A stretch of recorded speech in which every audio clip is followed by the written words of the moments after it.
All right. Okay, welcome everyone.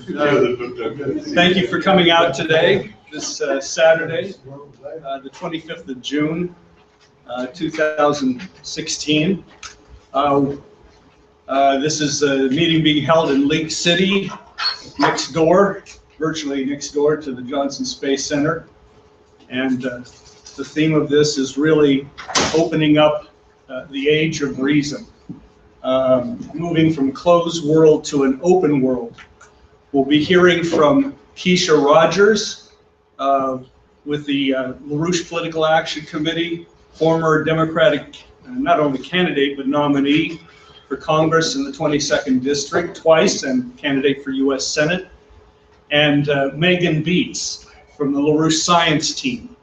Those will be our speakers this afternoon. Then there'll be a short break for conversation and refreshments, and then a number of contributions in terms of music, choral works, instrumental, soloists from the classical domain of great music. So we hope you'll stick around for that as well. As we normally do with these events, and it's fitting, we'll open with the Star Spangled Banner with our chorus here. And so I'd like the chorus to come to the front.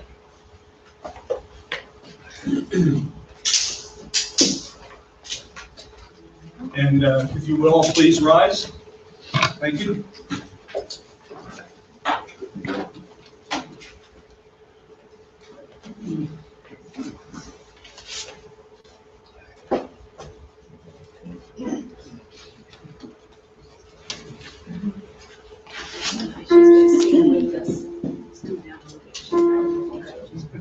Okay.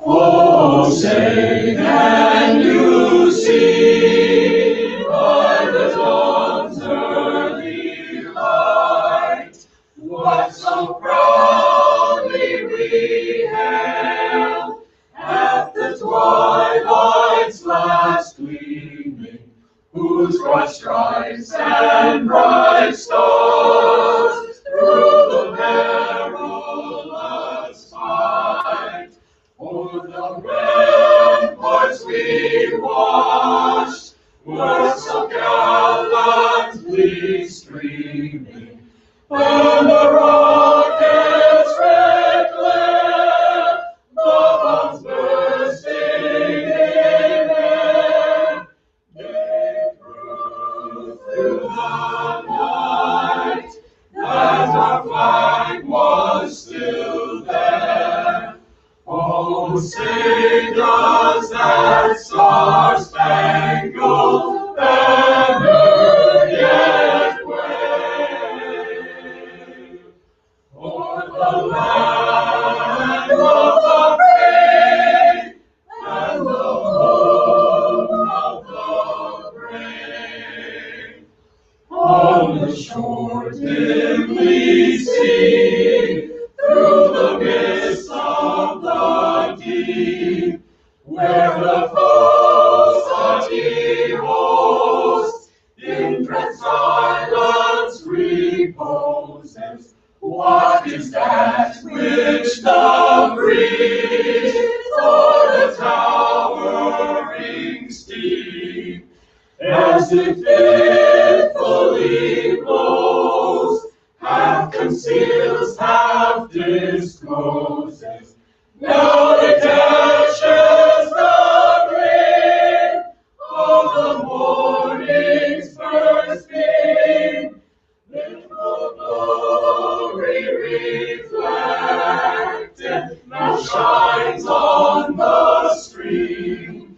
'Tis the star-spangled banner, oh, long may it wave o'er the land of the free and the home of the brave. Oh, thus be it ever, when free men shall stand between their loved homes and the war's desolation, blessed with victory and peace, may the heaven-rescued land praise the God that hath made and preserved us a nation. Then conquer we must, when our cause it is just, and this be our motto: in God is our trust, and the star-spangled banner in triumph shall wave. O'er the land of the free and the home of the brave.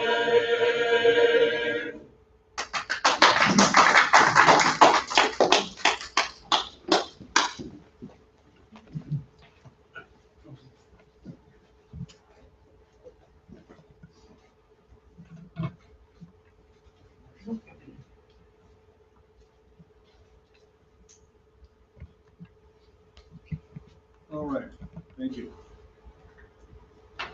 In June of 1985, the Schiller Institute sponsored a concert along with the Fusion Energy Foundation, not a concert too, but a conference in memory of Krafft Ehricke, who just passed away. And the proceedings were published at the time, Colonized Space, Open the Age of Reason. It was attended by a bevy of scientists, flag officers, citizens, not only from across the United States, but Europe, Japan, and other nations as well.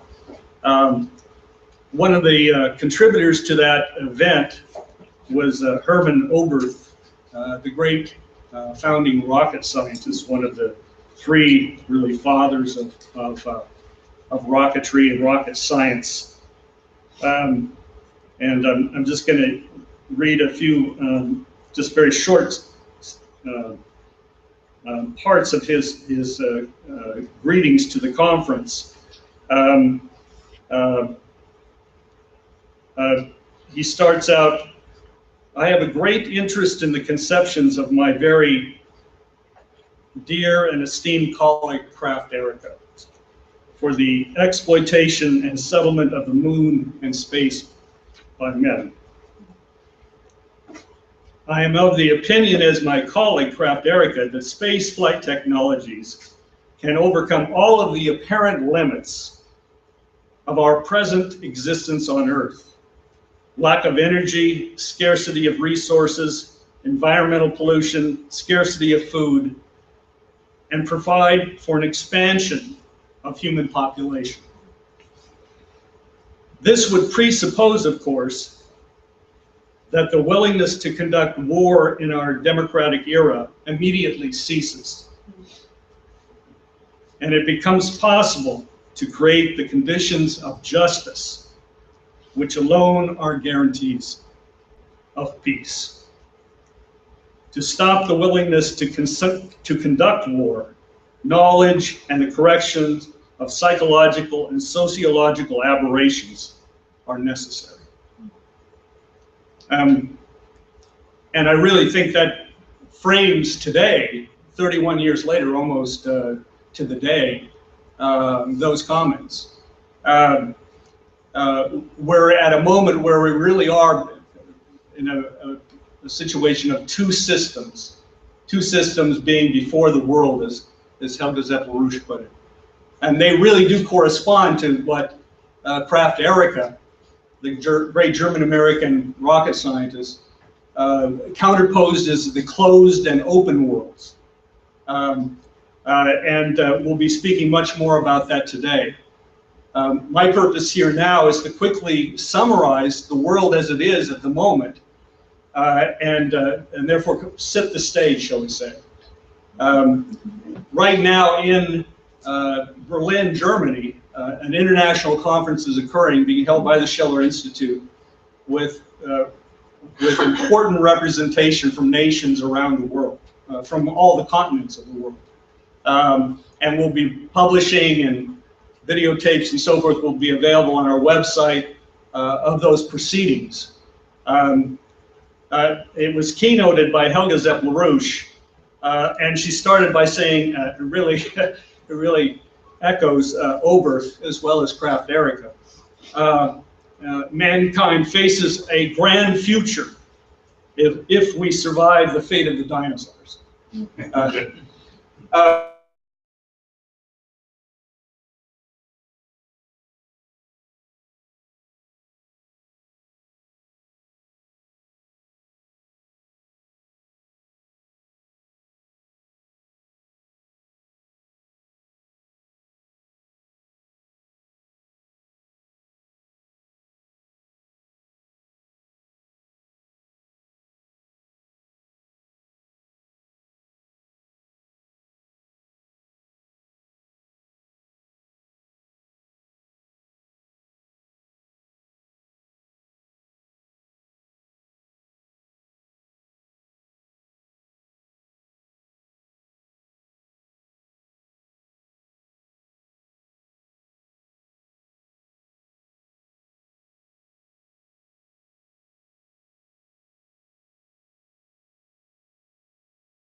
the reaction, the closed world reaction that we see reflected in the Brexit vote.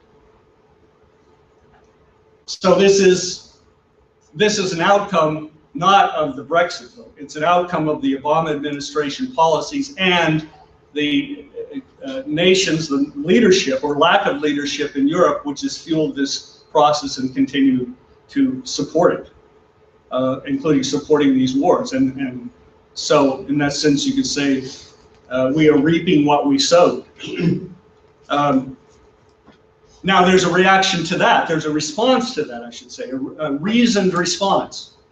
Let me just say directly in terms of the war team, not only is former Defense Secretary William Perry among those speaking out, but a cross-section of thoughtful leaders in Europe, I think led most provocatively by Defense Minister, or Foreign Minister, excuse me, Steinmeier of Germany, came out in the last week blasting these maneuvers that I was just mentioning, Anaconda and so forth, as irrational, and stated that tank parades along the Russian border were going to do nothing to ensure security for either Europe or Russia. And that was followed then by a blistering back and forth. This is occurring in Europe. Obviously, this, if you've heard anything about this, you're lucky, because this is not something being reported in the American press. Again, this is really an extraordinary circumstance in that regard. He was backed in turn by others, including the head of the Social Democratic Party in Germany and others. Now, so there is now a debate that's erupting in Europe on strategic policy, on the direction, where are we going, which is far more important than the Brexit vote itself. Far, far, far more important than the Brexit vote, one way or the other.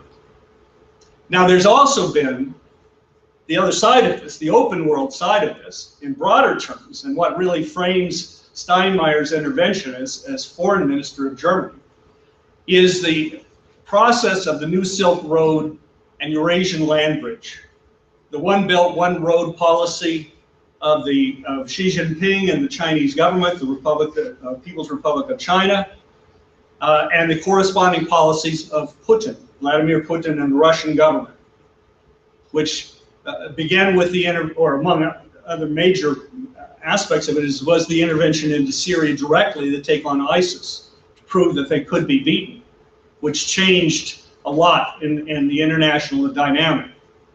But now what we have had just in the last week and a half, is a series of extraordinary conferences. The St. Petersburg conference was just held the 16th through the 18th. Over 12,000 people gathered in St. Petersburg, Russia. This is the St. Petersburg International Economic Forum. Remember, Russia is supposed to be isolated.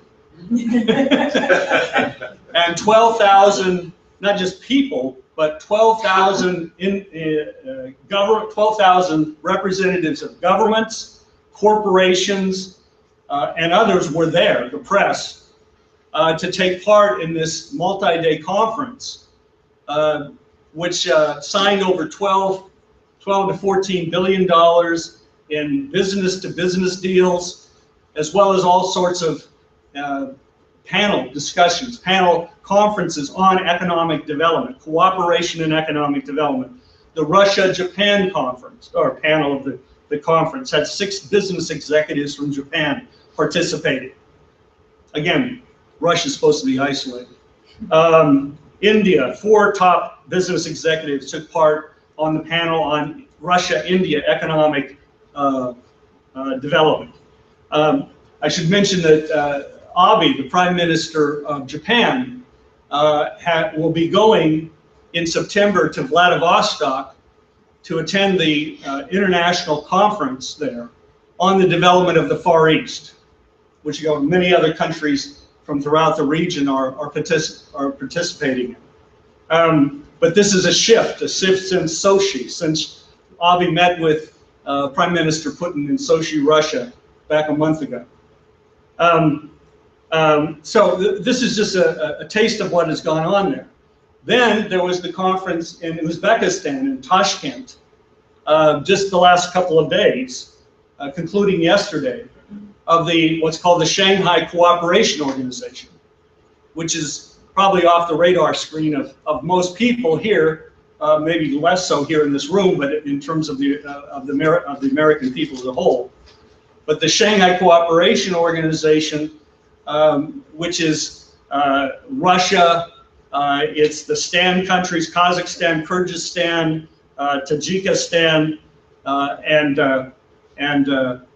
China, has now welcomed in 2 new members, which are India and Pakistan, nominally longtime enemies, but now have been brought into the Shanghai Cooperation Organization, into this cooperative framework for economic development, to combat terrorism. You can imagine their concern over Afghanistan and also over ISIS. So this is a high-level collaboration, which was underscored in the remarks by Prime Minister Modi, for example, there from India at the Shanghai Cooperation Organization Summit. So these are just a few of the most recent developments. But over $1 trillion has now been committed in terms of large-scale infrastructure projects along what is called the Silk Road, the built over land, the old Silk Road, and the maritime Silk Road. Huge port development projects. Chabahar in southeast Iran. Joint development project now signed, sealed, and delivered between India, Afghanistan, and Iran. That's just an example. Gwadar port at the southwest of Pakistan will be a similar port. These are, in the case of Chabahar, a $20 billion port development project, a massive project. Gwadar will be similar. It's the end of the line, shall we say, to the ocean, to the port of the China-Pakistan Economic Development Corridor, which is another, I believe it's 40, maybe my figure's off, but $40 billion project which is underway, which is rail, as well as highway, as well as other forms of connectivity, energy, communications, and so on and so forth. I'm just giving you a few examples of what's going on the other side of the world. While we have the highest suicide rates among youth ever in the history of this country, and we have record suicide rates among Americans of all ages, and we have 93 million plus Americans who are not employed but are potentially employed, are no longer looking for work. So they're no longer considered unemployed, they simply dropped out of the labor force. This is not college kids, it's not, that's not part of those numbers, but they're extraordinary figures in terms of what's going on. So the open world of Krafft Ehricke beckons, and the basis for international cooperation of reason, as among others Herman Oberth was speaking of, is there. It's not an abstraction, it's nuts and bolts, but even more importantly, it's ideas. And so I'd like to conclude my introduction with that, and welcome Kesha to the podium. Kesha Rogers.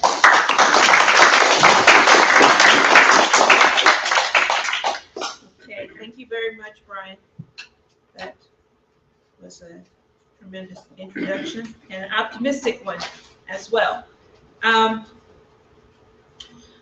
Well, I would just like to say that as the recent events indicate, and as Brian has very beautifully laid out from the standpoint of where we find ourselves and where humanity lies right now, that the conference, with the conferences taking place simultaneously around the world, that has really given us a perspective once again for a new vision for mankind. That conference just described by being put forth by the Schiller Institute at this very moment that we're speaking, exemplifies the idea that we are on the verge of bringing forth an age of reason, defined by peace and cooperation, and defined by development. It shows that we are truly on the verge of a new paradigm and a renaissance for mankind. This new system and new paradigm can only be brought about through the emergence of a new system of economic development, not based on monetary value, but based on the creative identity and unlimited potential for mankind that is now becoming the dominant principle among leading nations around the world. And this system of economic value, which has been described by what the president of Russia, President Putin, the president of China, President Xi Jinping, and Prime Minister Modi of India, and many others, to name a few, recognized as the system of economic value which puts no limitations on human progress and human creative potential. And this is the system that is emerging throughout the world, that is now representing over 50% of the world's population. It is a system of economic value which once shaped our great republic, but a system in which we have long forgotten. And it reminds me of what the great economist, American statesman economist, Henry Carey, spoke about this very idea of two systems before the world. One that would promote barbarism, pauperism, war, starvation, and one that would promote the increase in human identity and human progress. And we see now that that system that has been dominating our society, that paradigm of barbarism and zero growth policy and of a dying empire, is now coming to its end. And a new system is emerging. That what we have heard in terms of the system which has now put mankind on the brink of its annihilation, if we don't choose to act on the true purpose and intention of mankind, that we can once and for all put this dying financial system and British Empire to an end and bring about a world of cooperation, peaceful progress, and scientific and technological development. Now, when you think about a great example of the emergence of a system that rejected a zero growth society and understood the conception of mankind's unlimited potential and progress, one of the greatest examples of that lies in the Apollo program and the vision laid out by President John F. Kennedy, which was one of the greatest examples of the continuation of what was the embodiment of mankind reaching an age of reason and coming to fulfill what the Renaissance had brought about. Now, Kennedy gave a speech that many people remember and think about on occasion in May of 1961, May 25th, 1961. But I want to say this is not a speech to think about when Kennedy said announced that we would send land a man on the moon and return them safely to Earth. It wasn't something to hearken on the good old days. That was a time of past that is long gone, that cannot be thought of again. But you have to look at Kennedy's vision was embodied in the future. It wasn't something that was just to take place in the immediate period and to be long forgotten. And what Kennedy recognized is that this vision was not just for one nation, but was going to be for the benefit of all nations. And that's why it was such a threat to this zero growth system that sought to keep people impoverished, enslaved, and down. Because Kennedy knew that accomplishing this mission of landing a man on the moon and return him safely to Earth was not just for the benefit of the few, but it was going to mobilize the best in the nation, in scientific industry, in science industry, technology, and education. That the country would meet the challenge of doing that which it had never done before, of creating something entirely new, and that you would be transforming mankind to new leaps of human development and economic existence. Now, Brian spoke about the mind, the great mind and contributions of a dear friend of the LaRouche, Mr. and Mrs. LaRouche and the Schiller Institute, and should be a dear friend of yours and the world, but one who has been isolated and who has long been forgotten because of his optimistic view of the creative and unlimited potential of mankind, Krafft Ehricke. Now, without Krafft Ehricke's vision and that which inspired John F. Kennedy, that accomplishment and goal that we made, and many after that, would not have been possible. That Krafft Ehricke had the vision of an open world system, that mankind's extraterrestrial imperative was to transform cislunar space and other planetary bodies.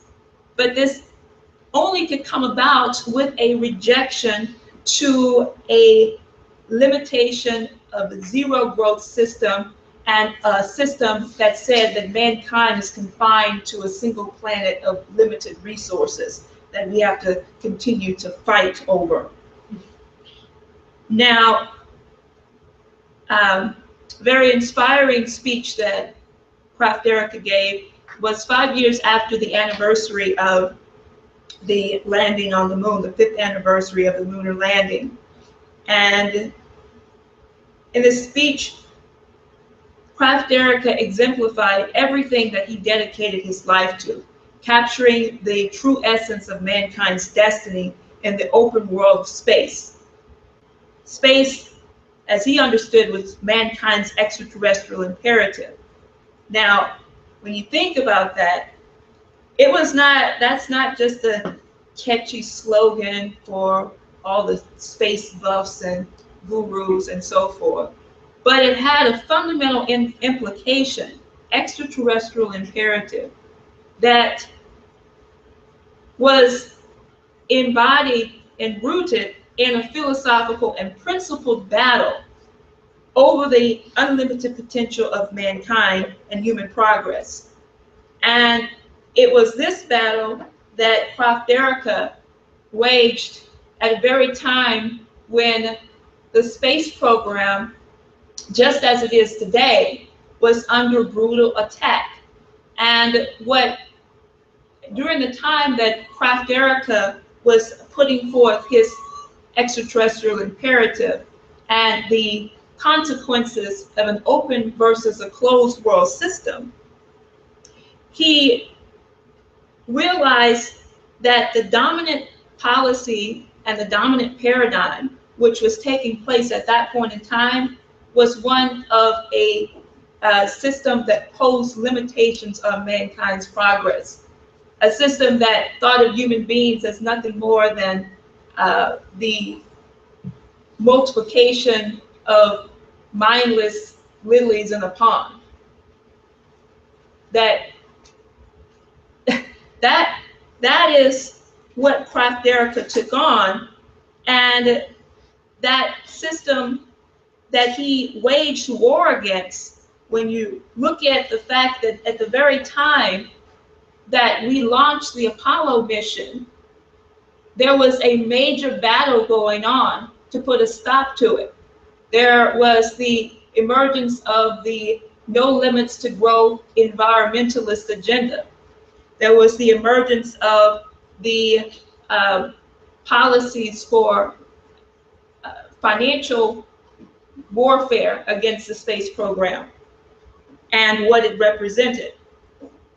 Now, it was Krafft Ehricke's belief in human progress and the unlimited potential, which he was attacked for, just as his engagement with Mr. LaRouche and our political and international organization, because he promoted too much optimism.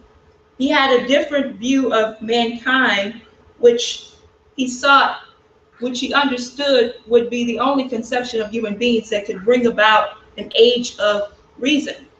Now, Krafft Ehricke was a brilliant mind, but what he actually challenged in people was that you cannot put a limitation on your human identity. He believed that the open world concept of mankind had been expressed and had its rightful place in the Apollo mission. And at last, the achievement and the discovery of mankind that had not been accomplished till then was a new opening and breakthrough for what we were capable of accomplishing. And he said that the landing on the moon in July of 1969 carried with it the everlasting phase that we came in peace for all mankind. Krafft's description of the heritage of Apollo spoke not merely of a past event, but the future which had not yet been created, a future that could only be brought about by the rejection of such limitations to mankind's potential and progress. Now, Krafft Ehricke saw the space program as an expression of the true Renaissance. He was defining the unlimited potential of the human mind and the moral law within mankind and man himself that would enable him to open the age of reason.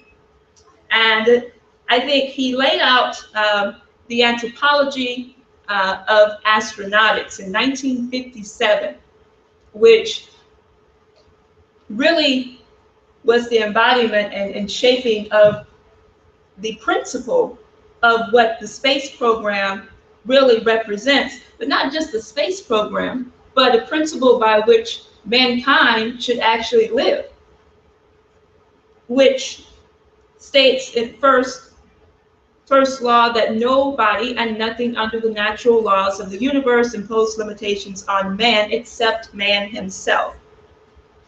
Not only the earth, but the entire solar system, and is man's rightful field of activity. By expanding through the universe, man fulfills his destiny as an element of life, endowed with the power of reason and the wisdom of the moral law within himself.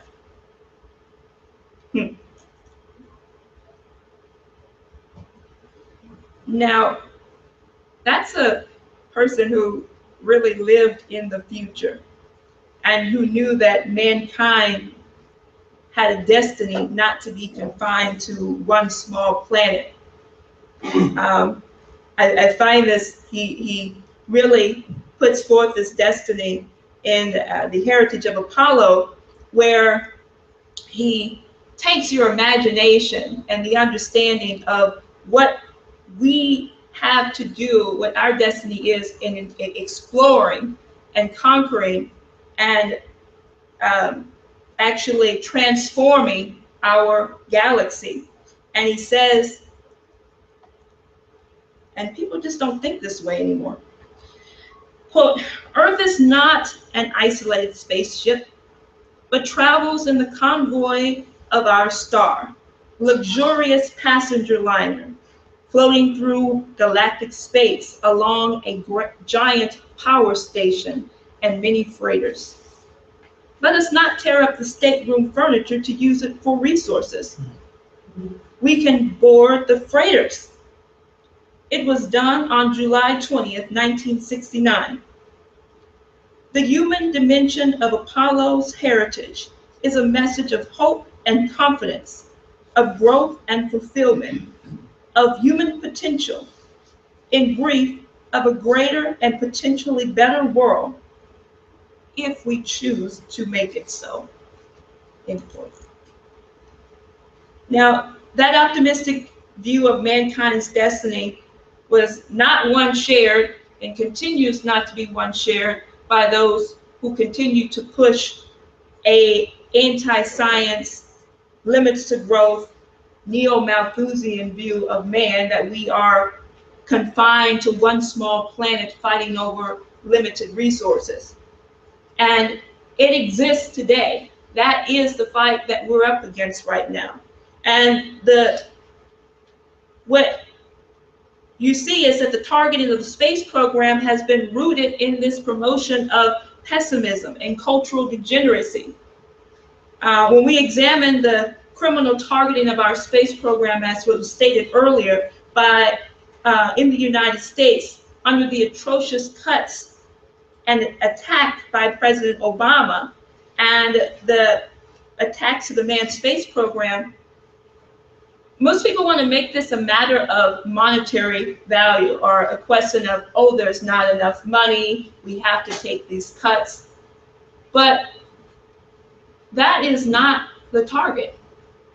The target is a rejection of the true conception of what it means to be human, and to put people in a state of bestialization.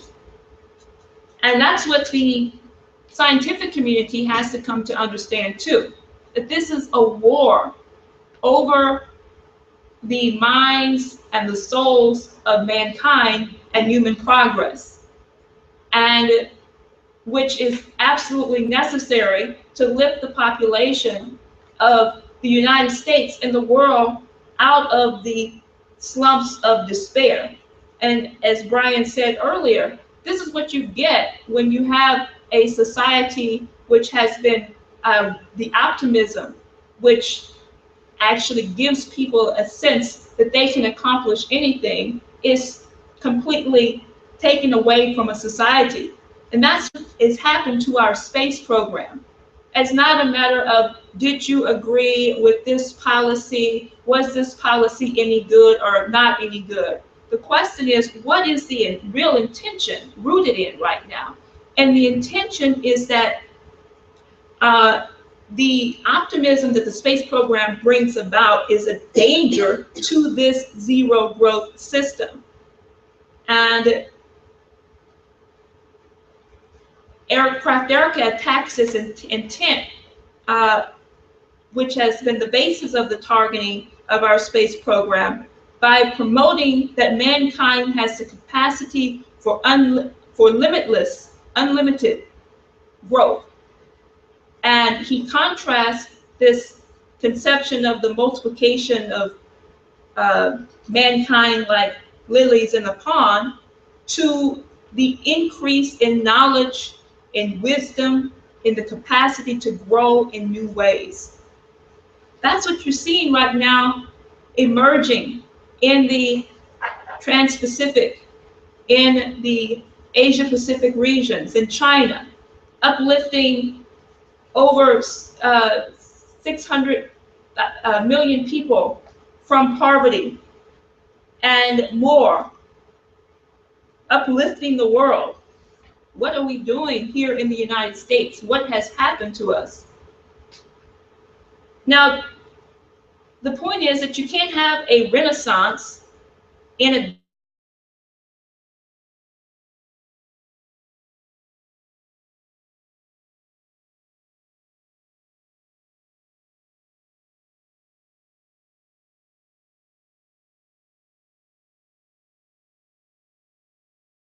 opposing these true intentions, have made very destructive claims that the space program promotes false optimism.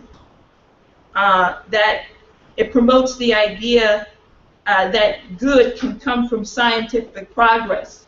And this is just not true, that there will be never good coming from scientific progress. Somebody is going to use it for the ill. And it's only should be for the advancement of a very few. For all you guys who've read Bertrand Russell, he's an evil guy. Now, this is a false conception of human nature and a false conception of a culture which truly fosters genius and creativity and a commitment to creating the future which improves the conditions of human life on the planet and off the planet, and which brings about the existence of what Krafft Ehricke defined as mankind transcending the confines of one planet and going into what we can understand as a truly polyglobal world. This is a commitment, as said, that is being put forth by the commitment for peace and human progress and cooperation that's being fostered by those nations of Russia and China. And I want to just take 1 second here. I need you. I'm not going to spend much time on this because I want to sing. But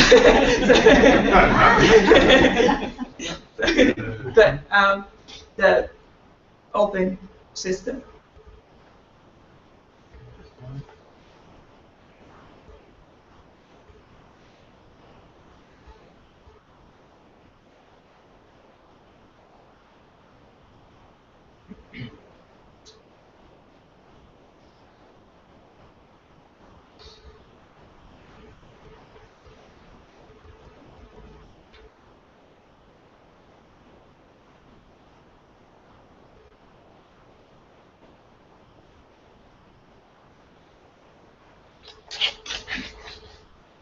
Okay.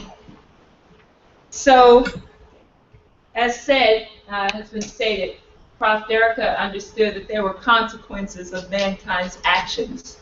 And this is a diagram schematic that he actually developed. This is only half of it, which is the growth paradigm, which he calls the open world system, which is the more optimistic and positive one.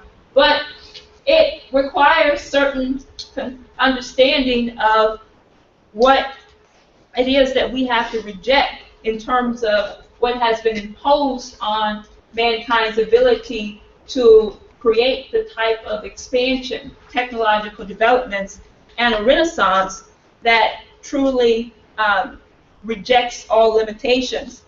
And, you know, if you look at what he poses here, you know, this is what is the conception of mankind that we have to be fighting for. And this idea of growth is what we're seeing, which is becoming a dominant factor in a dominant paradigm in our culture right now. For those who can't read it, it just goes, it's an upward trajectory of growth, which is immersed in enlightened education and an open world of outgrowing development, technological science, international cooperation, and overcoming limitations, basic limitations, resource limitations, and so forth, of industrial development, the development of increases in productivity and extraterrestrial industrialization, which we'll hear more about in a few moments, industrialization of the moon and other bodies, and the increase in the life expectancy of your planet. Now, you can take that down. What I was inspired by recently is the recent meeting, people have a chance to go on YouTube and watch this. Along with the many conferences that Brian brought up earlier, one of the conferences that just took place a few days ago was a conference in St.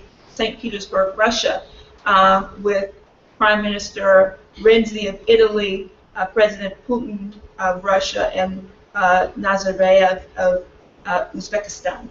And all of them really exemplified this conception of a growth paradigm in an open world system. And I was extremely inspired by the Italian Prime Minister. And people should watch these things because Texans are too stuck in their backyard. You need to be world citizens, world leaders, and you will have a better conception of what it is that we can be accomplishing. And we once had that view when we had a space program that actually defined that. But going back to my point, all three of them spoke about the need for peaceful cooperation, collaboration, advances in technological and scientific improvements that would increase the productivity of mankind. And when it got to the Prime Minister of Italy, who spoke, he put his notes to the side and was completely transformed.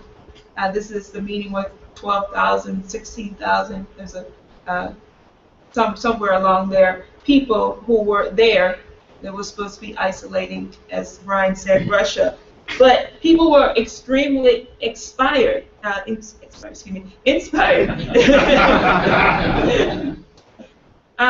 said, you know, during his speech, he talked about the increasing of the life expectancy of human beings around the planet to 100 years, 100 years old. I mean, we used to kind of have that. You know, people know their grandparents. My great-grandfather lived till he was 103 years old. But, you know, he had a different work ethic and sense of life and why have a mission to live. And, you know, back then the food was better and everything else. But, I mean, that's the very thing that Prime Minister Renzi was speaking about. How do you increase the life expectancy of the planet? Through the types of scientific breakthroughs that eliminates disease and poverty and war and brings about a peaceful and beautiful cooperation of mankind. And we can accomplish and bring this about.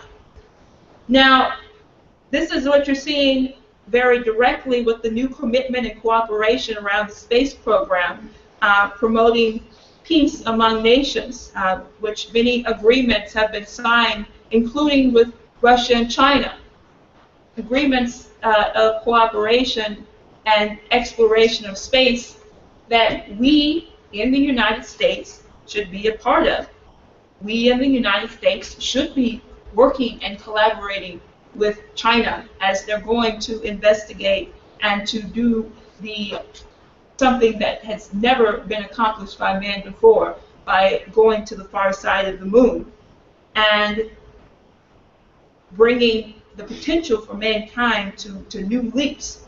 That what you're seeing with this cooperation is that the polyglobal world is truly being brought into existence, and the zero growth paradigm is not going to have any place in our system any longer. Now, I want to end once again with Krafft Ehricke's conception of which transforms all practical thinking and transforms all limitations put on mankind's creative progress, and which people, the conception and identity in which people should live by today.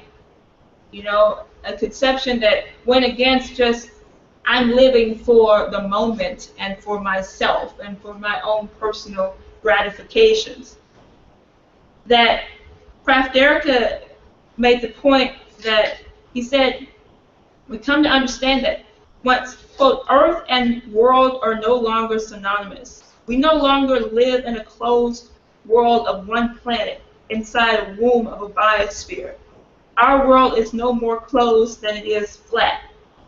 And that's very important for some people, because there are some people out there who are promoting the idea that we have a flat Earth society. They missed the boat. I don't know where they've been. But Krafft Ehricke says, quote, our world is open to space and its resources within are potentially limitless. It is the human mind which will unlock those unlimited resources of our universe.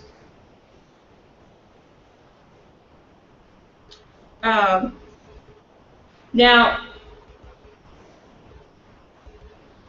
what you see is, I want you to put up the Selenopolis.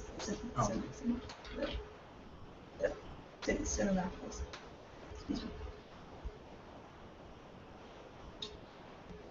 So Krafft Ehricke had quite an imagination, and he knew that the potential for human progress would transform and transcend mankind's wildest imagination. And so here is the capturing of a artistic depiction done by Krafft Ehricke, and sorry, the quality is so bad here. And this is a city on the moon, envisioned in a painting by Krafft Ehricke, which has a museum of astronauts, indoor rail system, probably high-speed rail system. All of this powered, nuclear powered. There was no windmills and solar. And you know that this is what Krafft Ehricke saw the moon as our seventh continent, but it was where mankind would transcend cislunar space and would actually, you know, there's no borders here. There's no war. There's no differences of hegemony. There's no hegemony and unipolar dominance, but nations, people living together in harmony. And we have to bring that forward once again. That is the embodiment of the age of reason. That is what is being created by the BRICS nations, by the development of the nations who are taking the leadership to bring this age of reason about within our world right now and beyond. So with that, I would like to turn it over to Megan to continue this composition. Thank you.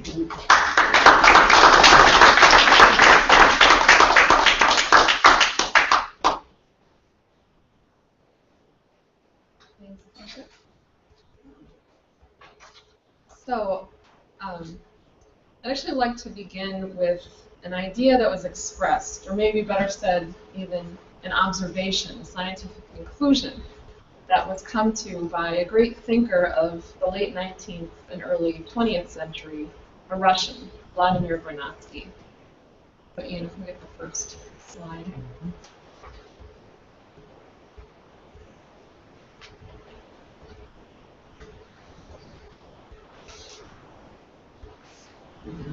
While he's pulling that up, Vernadsky's life, he lived about 80 years, and his life was perfectly split between the end of the 19th and the early 20th century, and he was a biogeochemist. He investigated the structure of the crust of the Earth, its chemistry, its mineralogical distribution and structure, and how that was formed, and the causal effect of the action of life.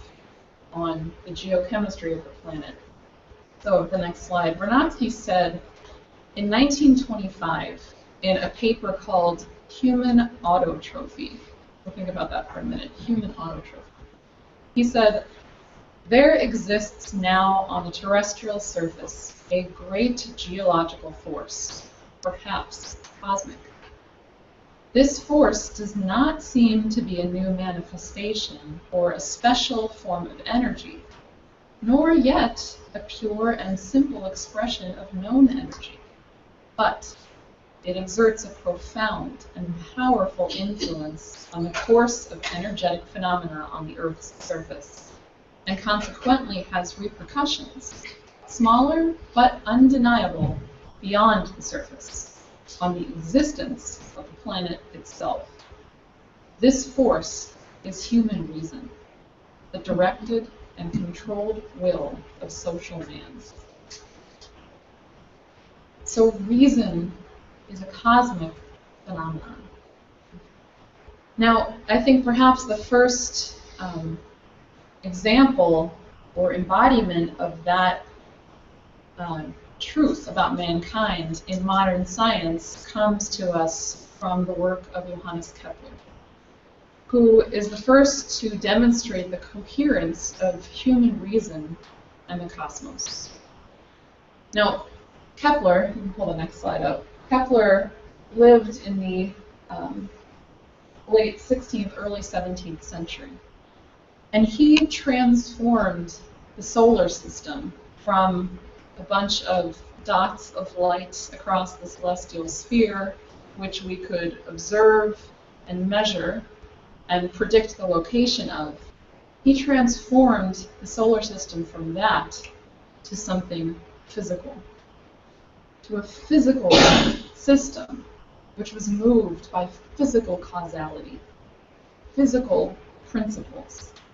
This was a revolution, and it was Kepler's hypothesis that the planets were moved by a physical cause or a physical power based in the body of the sun. Now, he further perfected that discovery of the physical orbits of the planets in his discoveries in what he called the harmony of the world. His discovery that the solar system was not just a collection of random bodies that happen to inhabit the same general region of space, but the solar system is a coherent system, something very much akin to the kind of coherence you get in a polyphonic musical composition, where many emotions are brought together in concert to express a single idea. So, from the moment of the validation of Kepler's discoveries, that solar system became an object of reason, recreated, so to speak, recast as something which was coherent with and something which could be absorbed by the human mind. So from the early 17th century, the solar system in potential was an actionable part of man's domain. Now, mankind had to wait nearly 400 years before we could actualize that potential. And it wasn't until the early 20th century, with the developments of our mastery of chemistry, principles of chemistry, principles over material science, and the development of powered flight, that space travel became to be something which was within our reach. And it was around that time that we saw the development across Germany, the United States, Russia, and perhaps other places of rocket clubs and rocket societies. Young men, primarily young men, experimenting with rockets and rocket flight. Krafft Ehricke was part of this. Hermann Oberth was part of this, who Brian mentioned in his introduction. The American Robert Goddard was part of this. And now, simultaneous with that seed crystal, with that first ability for man to realize this cosmic, himself as a cosmic force, coincident with that was the life and work of Vladimir Vernadsky. And I want to take just a moment to focus in on a couple of ideas of Vernadsky, who was an older contemporary of Krafft Ehricke, before coming back to Krafft Ehricke himself. So in 1926, and I just wanted to point out the timing of this, 1926 was just a couple of years before the famous film, the German film Frau im Mond, which means The Woman on the Moon, which was a film which was heavily influenced by Hermann Oberth, and which sparked the imagination of the greatest space pioneers, Krafft Ehricke included, and really you could say was the founding of the human space program. So around that same time, Vernadsky wrote and published a work for which he's well known called the Biosphere. Make the next slide. So the first section of this great work, the Biosphere, is called The Biosphere in the Cosmic Medium. And he begins it, the face of the Earth, viewed from celestial space, presents a unique appearance, different from all other heavenly bodies. Now pause for a moment. The face of the Earth, seen from celestial space, presents a unique appearance. When was the first time that we actually saw the face of the Earth in celestial space? It would be more than 3 decades from that time. The surface, which separates the planet from the cosmic medium, is the biosphere.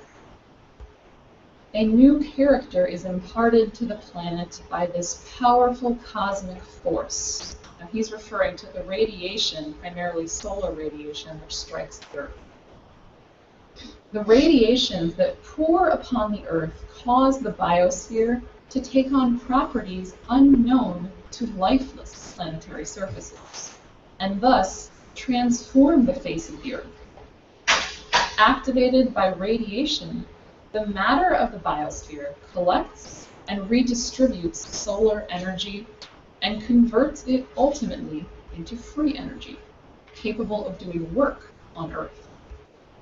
The outer layer of the Earth must therefore not be considered as a region of matter alone, but also a region of energy and a source of transformation of the planet. To a great extent, exogenous cosmic forces shape the face of the Earth, and as a result, the biosphere differs historically from other parts of the planet. The biosphere plays an extraordinary planetary role. Now, that's how he opens his work. The rest of the book is a very rigorous elaboration with examples, figures, and so forth of exactly what he stated there. So, already here in 1926, Vernadsky, in the tradition of Kepler, has abolished the separation between life and the cosmos. Now, around the same time, Vernadsky was also beginning to consider the unique action of human life on the planet.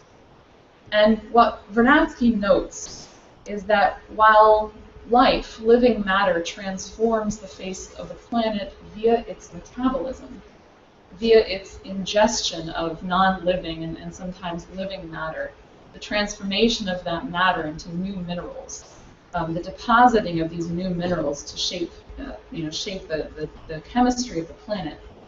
While life performs this tremendous transformation of the planet due to its metabolism, its body, its biology, man's biology has not significantly changed for tens of thousands, if not more, years. And he makes what I find a very amusing point in a 1931 work called Scientific Thought as a Geological Force. He makes what's to me a very amusing point where he really makes a jab at the anthropologists, pointing out that the size of the cranium of the human skull is about the same size it was a few tens of thousands of years ago, right? So it ain't the size of your brain that matters, right? So man's biology hasn't changed yet. His impact on the planet has changed tremendously, profoundly, in an unprecedented way.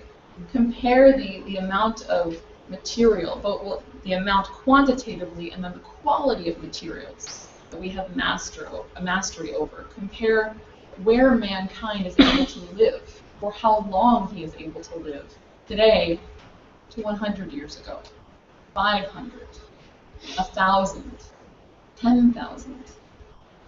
So when you look at man, he has transformed as a species so profoundly as the result of his reason that in the beginning of the 20th century, Vernadsky notes that the rate at which man is transforming the planet through his reason is beginning to overtake that of the biosphere, despite the fact that the biosphere has also been increasing its change on the planet over evolutionary time. So that process of man's reason being the predominant factor of development of the planet, Vernadsky called the noosphere, the sphere of human reason, human thought. And this led him to pose this question, which he writes in a short work in 1945, shortly before his death. He asks the question, how can thought change material processes? Here, a new riddle has arisen before us. Thought is not a form of energy. How then can it change material processes? So that's Vernadsky. Now, he dies in 1945. But this way of thinking is also the basis, very much so, for Krafft Ehricke's own thinking and work.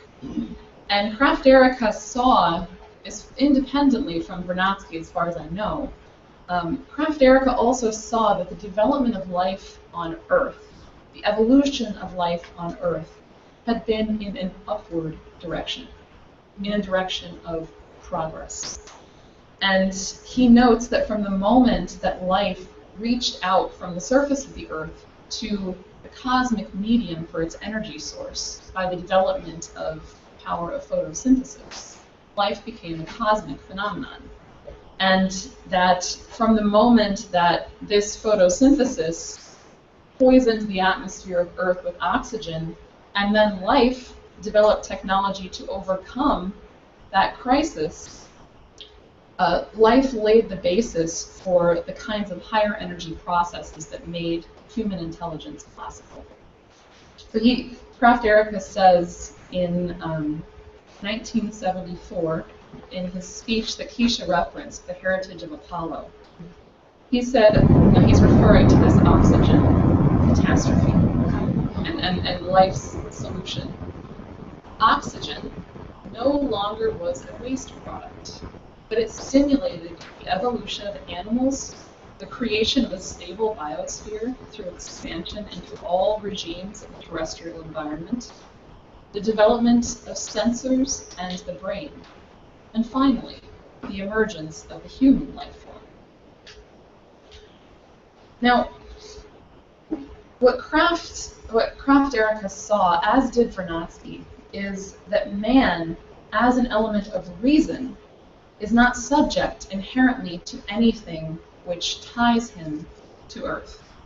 That man is therefore naturally an element of the cosmos, and that what was happening at Krafft Ehricke's time, man reaching toward the cosmos with his aspirations for rocket flight, was not only something which was revolutionary, but it was also something which was necessary and completely natural.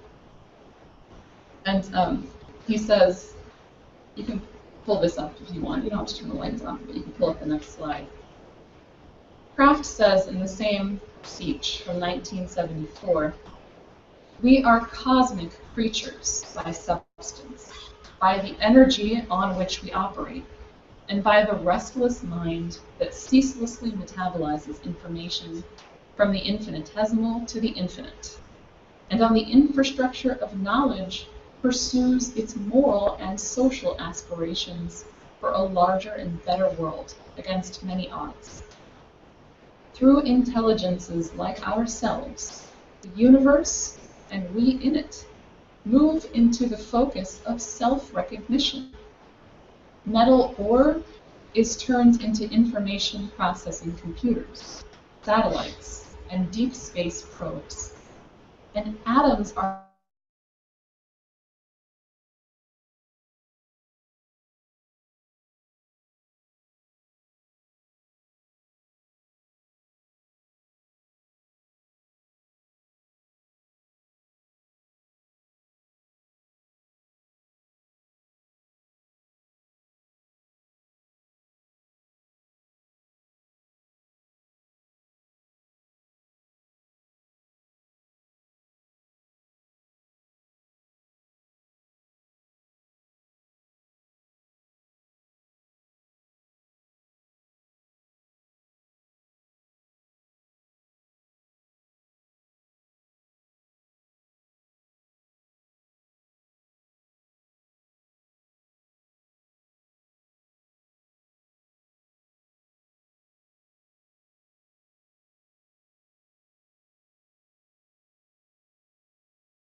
civilization.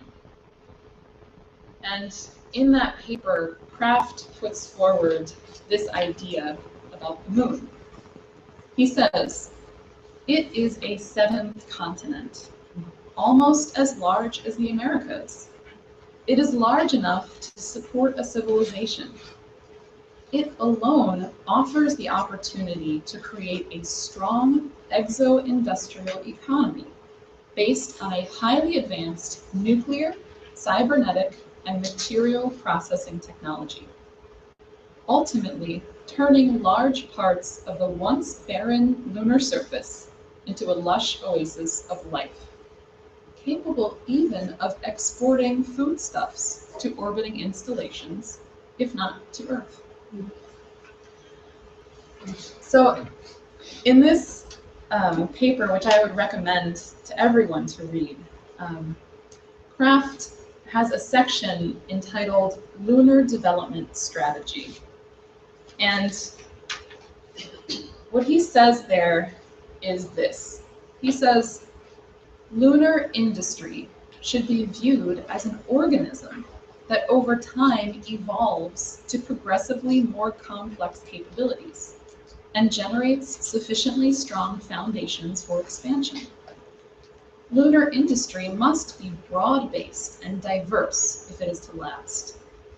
The need for economic feasibility and early returns will require a skillful interplay between market and customer-oriented products and services, and infrastructural investments, such as transportation, energy, surface and space installations that expand food production and diversify industrial productivity. Based on these considerations, and on the Helen economic principles mentioned earlier in the paper, and on basic evolutionary logic, the guiding principles of a lunar development strategy can be formulated, and then he enumerates 4, which are low-cost access to the lunar surface, ample and low-cost energy, early self-sufficiency, so self-sufficiency in terms of food, products, whatever is needed for people working at and on the moon, and industrial flexibility. So what he says about those 4, which he elaborates in the paper, he says, these principles are designed to ensure steady progress, early economic viability through ongoing productivity, and supply crisis resistance. The latter ensures that lunar personnel do not have to return to Earth because they cannot sustain their lunar existence without basic inputs from Earth. So I know that might have been a lot to take in, but hopefully you get the impression that he's thinking long term. He is thinking, how do you move man's noosphere and man's self-sufficiency and power of development off of the planet and onto the lunar surface? How do we begin to accomplish that?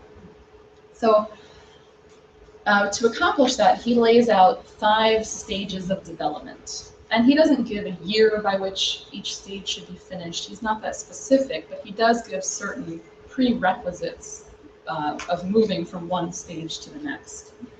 Now, the final stage is the establishment of Selenopolis, this beautiful moon city that Kesha showed. Actually, if you want to pull up, I have a couple, 1 or 2 more picture paintings done by Krafft Ehricke of Selenopolis. To study, you imagine, Krafft Ehricke is a rocket scientist. You know, he invented the Centaur rocket that we still use today. He discovered how we could use liquid hydrogen fuel for the first. So this is Krafft Ehricke, and he's also an artist, inspiring people to imagine the appearance of lunar colonies. So this is an outside view of part of Selenopolis. Go to the next one. Yeah. Again, I think this might be the same one or similar to the one Kesha showed. Of inside. I think I have 1 more. Oh yeah, so here's the same one Kesha showed with the museum of astronauts on the left there and the rail and so forth, and people ice skating on the bottom. So Krafft describes Selenopolis thus. He calls it a city-state of lunar civilization. He describes it as a network of enclosures, gradually expanding to cover many square miles of the surface and the subsurface. He says that it embodies urban, rural, agricultural, industrial, and resort areas. And he's very specific about the resort areas. He said there should be an Alan B. Shepard golf course, low gravity golf course, and Krafft Ehricke swimming pool. But imagine that. So weather control, right? We can finally control weather. We'll just do it on the moon.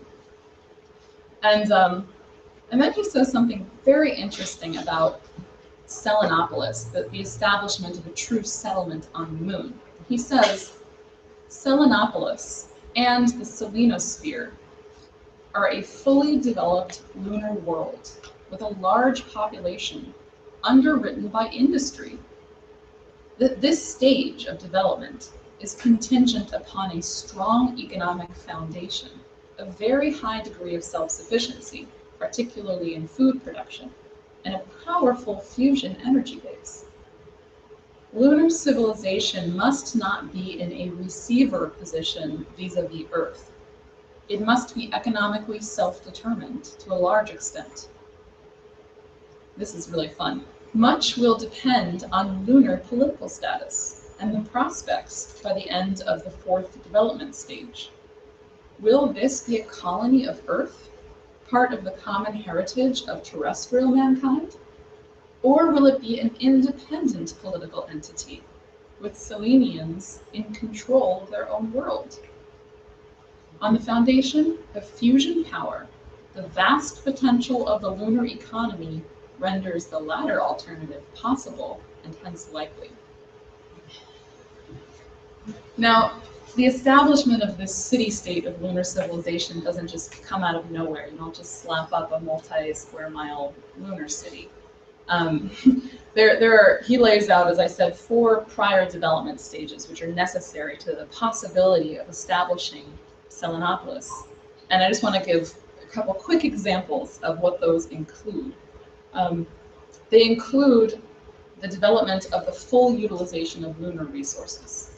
And that means, and the reason being that the moon must be as self-sufficient as possible. And so that ranges from the first stage, which is simply the prospecting and discovery of what minerals are available, and this moving from there to the establishment of automated mining facilities, which can be attended to by people living in lunar orbit. It involves early production centers for oxygen, which are necessary both for life, the breathing and life support systems of the astronauts, and also for propulsion, for fuel, transportation. And then the final stage, or the most advanced stage of development of lunar resources, is the establishment of a central processing facility, which he gives a name to. He calls it Cynthia. And Cynthia will be a processing center for raw materials. He names aluminum, silicon, iron, glass. It will produce intermediate materials such as silicon chips, solar panels, powdered metals, and it will eventually produce finished products such as machinery, habitats, and so on. Cynthia will be supported by feeder stations, remote feeder stations, which can mine the product wherever it's located on the moon and ship the raw materials directly into Cynthia, either via electric motor car, cargo car, electric rail, or he had this idea, which I think is really fun, of taking advantage of the low gravity environment of the moon, and also the fact that the moon has almost no atmosphere. And you could basically catapult cargo deliveries on a ballistic trajectory to receiver craters. But again, it was very scientific, actually calculating the energy requirements for one versus the other. So that's resources. Another necessity, which Kesha mentioned, is nuclear power. You have to secure abundant power on the moon. And he and many others concluded it must be nuclear and ideally fusion power. One primary reason is that the nighttime on the moon lasts for 2 weeks, so you ain't gonna depend on solar panels. But also the high energy requirements for fuel processing, for the creation of oxygen and hydrogen fuels, requires a lot of power. Materials processing requires a lot of power. And he says something which is totally fascinating to me, which is that for a number of reasons which he lays out, it might actually be easier for us to achieve commercial fusion on the moon than on Earth. The final example I'll bring up of what he took into account is transportation. We're not just going to have a developed moon and then a developed Earth, right? You actually fill the space, so to speak, in between with complete transportation infrastructure. So the beginning stage of that is to use the existing rocket technology we have and existing vehicle technology we have to create a fleet of ships which can get a lot of the components out into lunar orbit to begin assembling them. And he calls for the early establishment of a circumlunar space station, which will serve, and the beautiful thing is that since he wrote that paper, we've had a lot of experience with the International Space Station. So the circumlunar space station will be a laboratory, a habitat for scientists and engineers, a place of leisure, and a workspace. And it will be attended by what he calls a moon ferry, a vehicle where you can easily access the lunar surface. He also calls for the development a little bit later of a geolunar freighter. There's a lot of geolunar freighters which can make regular trips of cargo, raw materials, and products between Earth orbit and lunar orbit. And he calls for many fueling stations to be positioned between the Earth and the moon in cislunar space, such that you wouldn't have to bring all of your fuel with you off of the Earth. You could lift off, refuel at a fueling station, and continue the trip. Yeah, gas station. And I mean, this is something which is being discussed in NASA, and I'm sure a lot of other space agencies as well.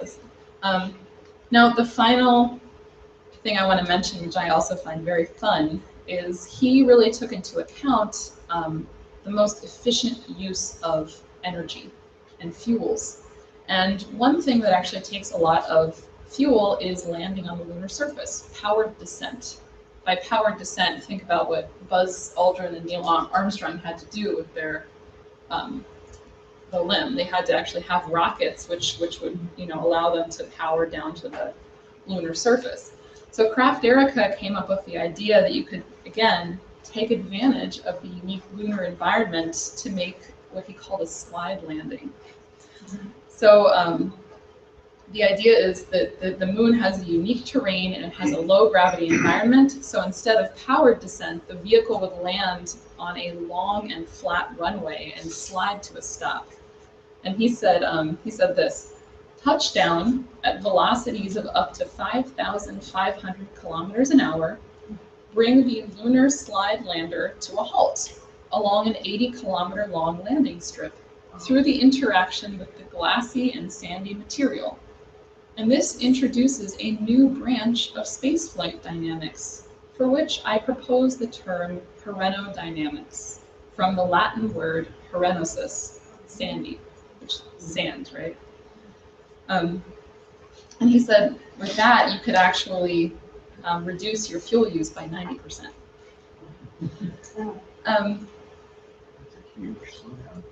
Yeah, it is a lot. But he said it takes 2 minutes. So I wanted to go through all of those examples, not because we are proposing that this is exactly the program that we have to implement. I didn't go through those because that's exactly what we should do or what we necessarily will do, although I suspect actually some of what we probably will. But the reason I wanted to go through some of those examples is because those proposals of Krafft Ehricke represent a way of thinking about man's future, which is a total commitment to limitless growth. It's based on a completely rigorous and scientific understanding of the principles of negentropic growth that you saw in those examples of Vladimir Vernadsky. And it represents a way of thinking which is based on the understanding of the nature of the human mind that we saw with Johannes Kepler. And that is what we have to be committed to with our space program. Specifics aside, that commitment is primary. And we can't settle for anything less, any other, little piece that might let us send one probe out somewhere, right? We actually have to be committed to the limitless progress of man and everything that entails. So just to conclude, I just ask everyone to reflect for a moment on Krafft Ehricke and the great optimism for mankind that he projected and that he was committed to. And you think about the time in which he lived, from World War I through World War II under the Nazis, through a very uncertain future in the United States, to having to fight against the environmentalist attacks on the space program. He had a complete optimism in mankind. And he saw man not as a thing which fills space, but he saw man as a necessary and beautiful part of the development of the universe. And so as we here in the United States move hopefully to join this new paradigm, we should remember that Krafft Ehricke was born German, but he was also an American. This is our heritage. And this is something that we have a responsibility to offer the rest of the world as we move forward into collaboration with China, Russia, and all other nations on this commitment to man's progress. So, leave it there.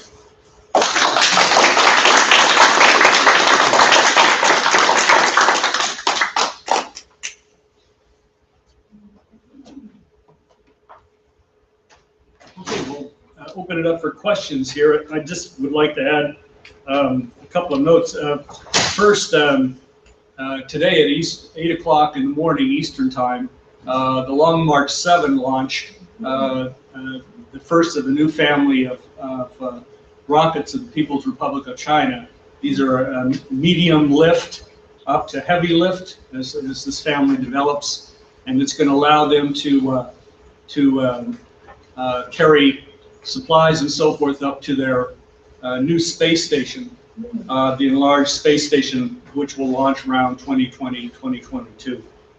So just to note that was today, this morning. Further, related to that, last week, last Friday, the United Nations Office of Outer Space Affairs, such a thing actually exists, and China agreed to collaborate in developing, incorporating developing nations in cooperation on China's upcoming space station program itself. The agreement was announced by the UN Committee on Peaceful Uses of Outer Space at their annual session in Vienna, and then the statement was released last Friday. Wu Ping, the deputy of China's Manned Space Agency, said the following: space exploration is the common dream and wish of mankind. We believe that the implementation of the agreement will definitely promote international cooperation on space exploration and create opportunities for United Nations member states, particularly developing countries, to take part in and benefit from the utilization of China's space station. So I just think that was appropriate. So questions for our speakers?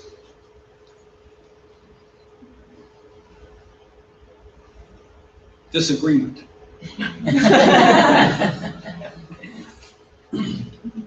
Otherwise, yes? This is an easy question. Megan, are the original paintings of Krafft Ehricke in the Johnson Space Center? I don't think so. I think They his need to family. be. I believe his family still has Oh, possession of them. they're not on display somewhere. Just to mention it, the Marcia Freeman's book, our colleague Marcia Freeman's book, Krafft Ehricke's Extraterrestrial Imperative, is available just Amazon, Barnes and Noble online. If you Google Krafft Ehricke books, the first one will pop as Applegate Books, and they're selling it for $10. Otherwise, it's $25. So, and that has some of the paintings and drawings there. Just mention that. Yes. Go ahead, Joe. Okay. Oh, well, Kesha, I was struck by the quote you used last night from Hannah Arendt in her attack on science. It's easy for people to see an evil like Hitler, but someone who was supposed to be a victim of the Nazis, but was also a collaborator of either, is probably more evil than Hitler, if you would just elaborate some more on what Ron said about the space program. Yeah, I wish. Let's see if I brought that with me. Sure, Keisha's getting her notes here. I'm considering that with me. Yeah, it's. One second. I should take the podium here. Okay. We're tired of looking at me. Anyway, so while she's looking for that, I did we had a webcast yesterday where myself and some colleagues from the LaRouche Policy Committee we were talking about the direction of the nation under this war drive and the belief in the zero growth system. And what I found really telling about this zero growth system is how evil it really is. And so in 1963, this Hannah Arendt, who was married to Martin Heidegger, I think they were actually married, or they were She didn't believe in marriage. They were at least, maybe she didn't believe it, or they were collaborators or whatever they call it, partners or something. She wrote a journal. She wrote in the New Atlas Journal, The Conquest of Space and the Stature of Man. And in that, she actually starts to talk about this idea that mankind is only confined to what he can understand through the senses. That it's only the senses that govern mankind's understanding. It's not the human mind. It's not the mind's ability to create anything new. And very specifically, she starts to talk about how the idea that here, she says, the magnitude of the space enterprise seems to me beyond dispute, and all objections raised against it on purely utilitarian levels. That it's too expensive, and that that the money were better spent on other things. And I'm paraphrasing here, but then she goes on to say that at any event, man, insofar as he is a scientist, does not care about his own stature in the universe or about his position on the evolutionary ladder of animal life. And she goes on to basically make the point that as I said it earlier, that human beings would not create anything good. Could not be possible for human beings to create anything that would be good. And it starts to liken the idea that human beings are only out for their own personal survival.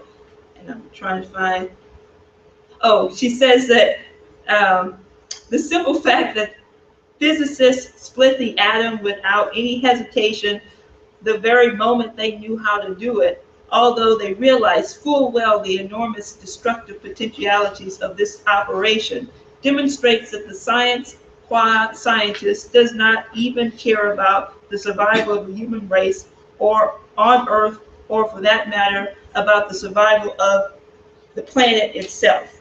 You know, this idea of, you know, splitting the atom, what this actually meant to the scientific transformation of what you would be able to bring about was, it was only going to be used for ill and for evil, and that it's about mankind doing harm to the Mother Earth, and not that human beings were actually, as Megan went through, transforming the noosphere, transforming Earth, and bringing into existence something better.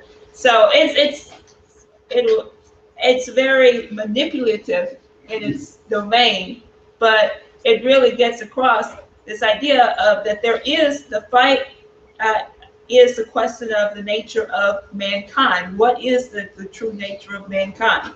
And you know, it's called The Conquest of Space and the Stature of Man, which, if you want to spend your time reading, go ahead, but otherwise you can be more doing more things optimistically by reading Krafft Ehricke. Yes, sir. Kesha, when you were speaking earlier, you had a diagram or whatever, a chart with two sections in it. One section was to be governmental, aeronautical companies, businesses, so on and so forth. The other section was people. Yeah. How are you going to continue? How are you going to make the people do the work? However, it's a money deal. It's not wanting to go to the moon. A guy's going to develop with money because he's getting paid. Going to the moon is governmental. It's aeronautical companies that are getting grants and so on and so forth. How do we keep that up? How do we keep the interest up in the government? Like Kennedy wanted to put a rocket on the moon. That's what spurred the space program. Mm-hmm. It takes the government to do that. It takes that entity to start the public into joining Absolutely. In. And you're right. It takes visionary leadership, and it takes more than just money. It takes the idea that we have to actually invest in the scientific progress in the future of our nation. And, you know, you think about it, what were the actual spin-offs and examples technologically, right, scientifically, economically that came from that? And many people, we always talk about the fact that, you know, the rate of returns for going to the moon economically was greater than anything that had existed. You were getting, you know, $2 back on the dollar, or, you know, at some amount that was an increase in the economic potential. And what happened at that time that we just, you know, as Megan was saying, that we just kind of like blanketly send a rocket, to the moon. You know, this heavy payload, this Saturn V rocket. I always use this example. You know, people, after this, you should go, it's not far from here, right up the street, and go and see the Saturn V rocket in the warehouse over at the Johnson Space Center. You can actually go to the rocket park and see it for free. Just walk right in. I mean, this massive, beautiful example of mankind's unlimited potential, that every field of our scientific capabilities had to be put to work. You know, computer scientists, engineers, aeronautical engineers, rocket scientists, you know, people in welding, you know, and, you know, had to weld the parts for this, had to put the parts together, had to make sure that it didn't come apart and that it was going to be safe.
and that is the fact that we've had, under the conditions of the U.S. government, under the current president, Obama, and under the last 15 years, is that the people of the United States have allowed our government to be turned into to be turned toward fascism, and to not to promote the progress of mankind. And we have to turn that around, and we have to demand a turnaround to that, and not be afraid, and to realize that it is only going to be through the people emerging and taking responsibility once again that we can bring that about.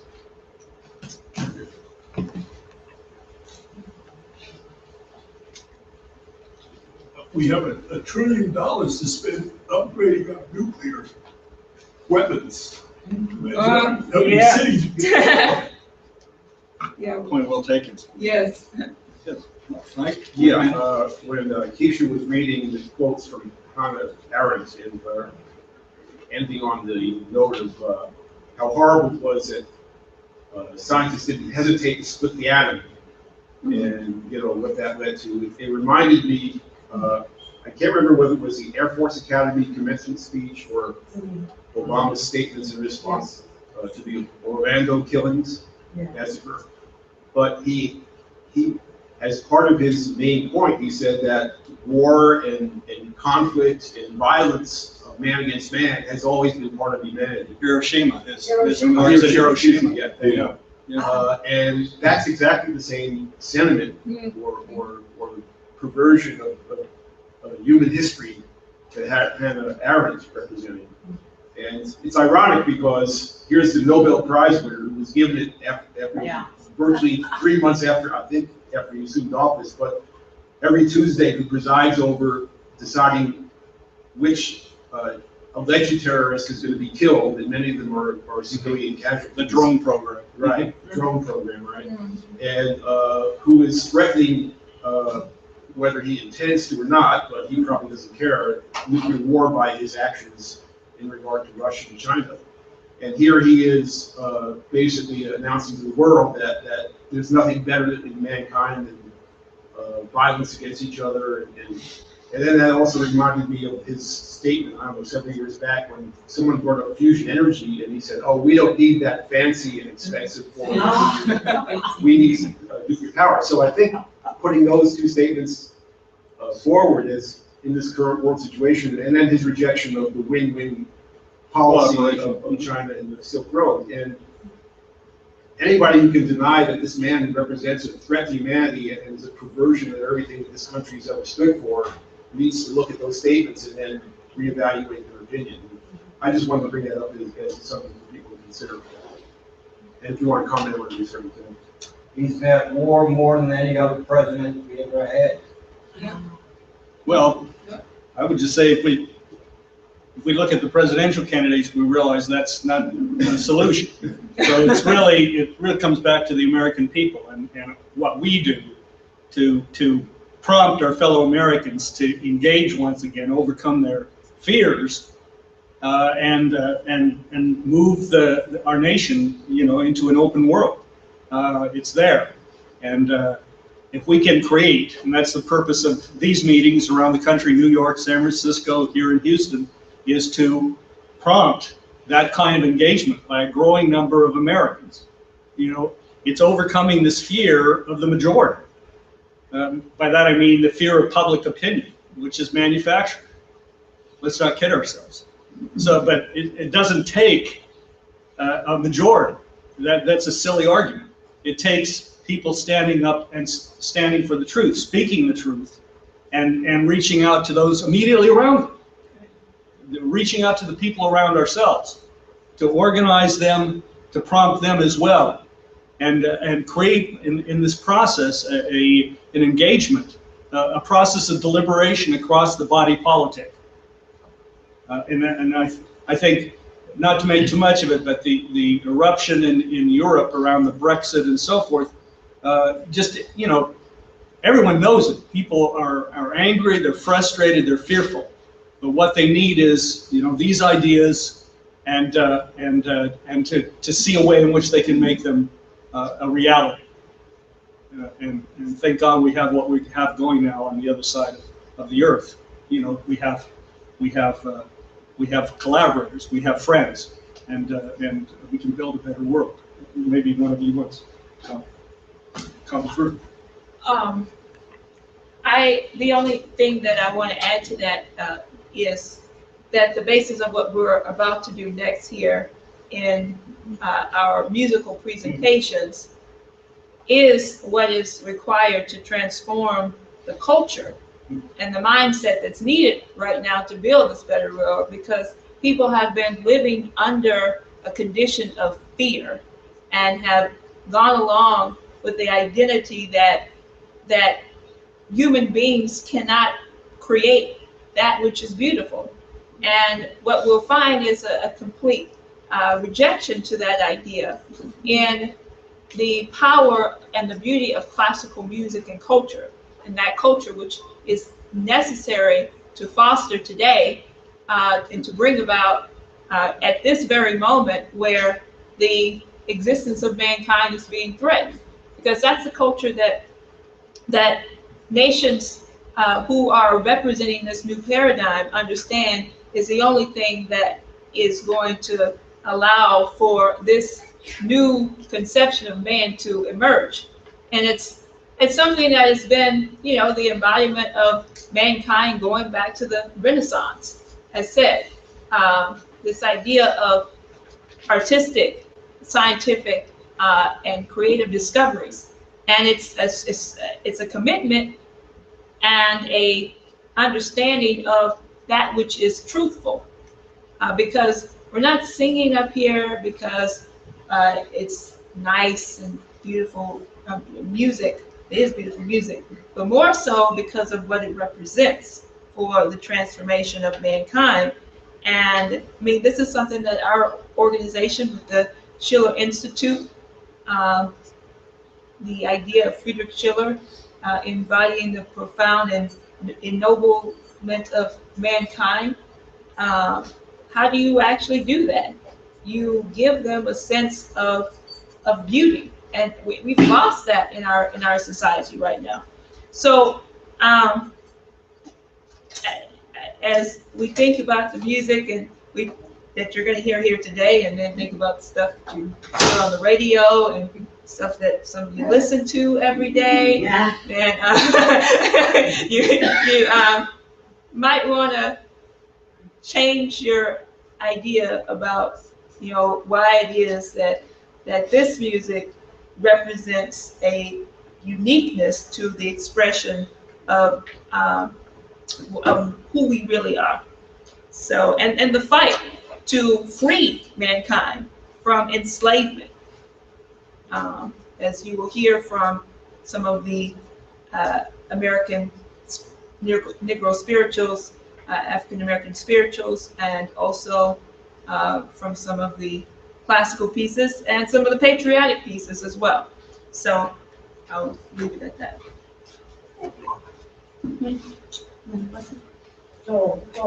Yeah. Megan, when Erica's probably global paper, did you call for using helium-3 as a transfusion?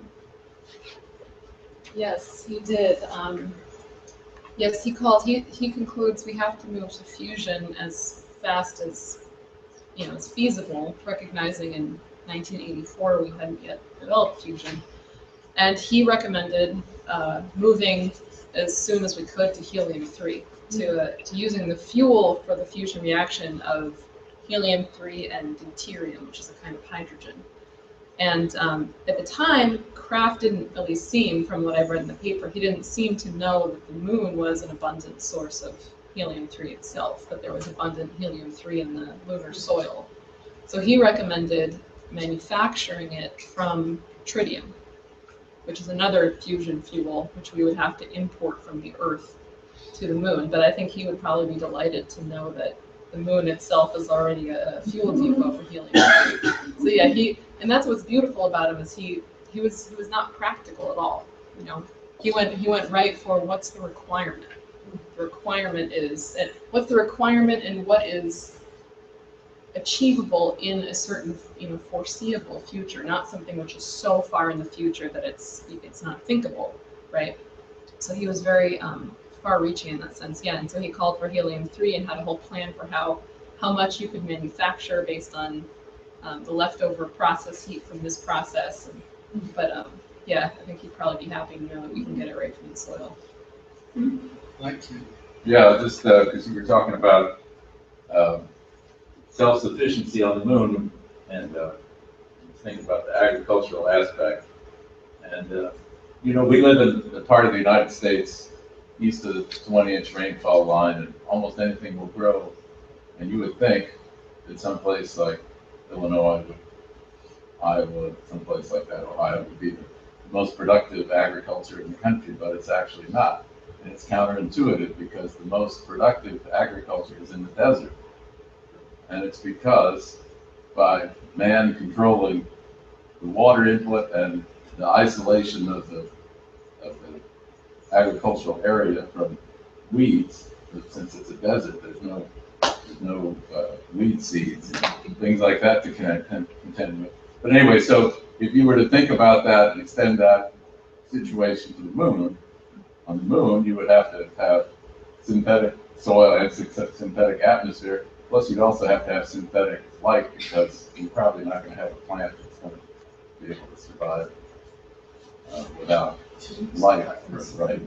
It's probably not going to work out too well. So anyway, so you could conceivably get possibly the most productive agriculture ever in a place that you would never think it would be a good agriculture place. Has to be experiment. Well, let's have a short break now. That's agreeable. Short break, 10, 15 minutes. Coffee's available, cookies, water, and so forth. And we'll be getting our chorus together and our musicians together. And we'll start again in 10, 15 minutes.